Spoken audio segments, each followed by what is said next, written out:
ఓం నమో భగవతే రుద్రాయ. మనిషి జీవితంలో ప్రతి పని సక్రమంగా జరగాలి, ప్రతి పనిలో కూడా మనం విజయం పొందాలి అని ప్రతి ఒక్కరము కూడా కోరుకుంటూ ఉంటాం.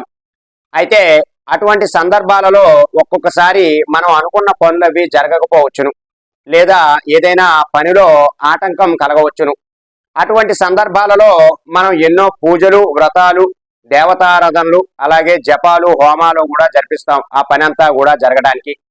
కానీ మనకి చాలా చక్కగా సులువుగా అయ్యేటటువంటి మంత్రం ఏమిటి అంటే గణేశుడి యొక్క మంత్రం మాత్రమే.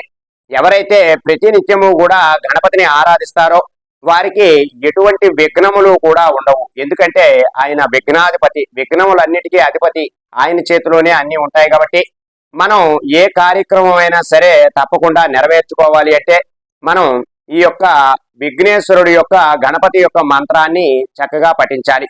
ఇప్పుడు నేను మీకు చెప్పబోయేటటువంటి ఈ మంత్రాన్ని ప్రతిరోజు కూడా మీరు రాత్రి పడుకునే సమయాలలో 3 సార్లు కనుక చెప్పుకున్నారు అంటే మీకు ఆనతి కాలంలోనే మీరు కోరుకున్నటువంటి పనులన్నీ కూడా తప్పకుండా సకాలంలో పూర్తి అవుతాయి.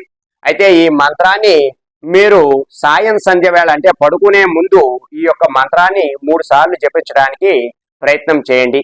ఈ మంత్రాన్ని కనుక మీరు జపించారు అంటే మీకు తప్పకుండా మీరు అనుకున్నటువంటి పనులన్నీ కూడా తప్పకుండా పూర్తి అవుతాయి.